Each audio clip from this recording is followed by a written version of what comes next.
one of the things that I sort of, one of my majors undergraduate was psychology, and so I try to kind of analyze why people, and when I started, there was a lot of misconceptions. Domestic violence was largely misunderstood. There was a great deal of frustration, particularly by the first responders, emergency people, the police.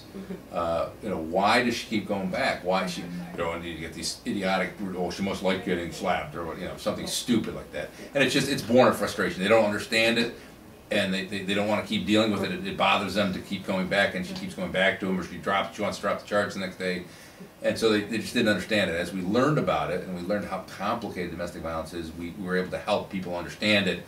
And by understanding it, they were able to deal with it more effectively. And so instead of seeing this person as deserving of whatever she was getting, they understood how difficult the position she was in, and they would try to offer their help. And what I found is that generally the victims are going to do what they think makes them the safest. So if they think staying in that relationship is going to make them safer than leaving it, they're going to stay. If they think dropping the charges is going to make them safer than keeping with the charges, they're going to try to drop the charges. So at the moment they call the police, they think calling the police is going to make them safer than not calling the police and suffering through it. They're now frightened enough that they're calling the police, but the next day, now that the threat has subsided, that he's been taken away from them, they're safe again, now they start worrying about, he's going to come back after me, I need to make it right with him, and that's when they start to try to drop the charges, and it goes, and again, part of it, that's that honeymoon phase. He's being nice, he's saying, I'm sorry, I'm never going to happen again, I'll get treatment, I'll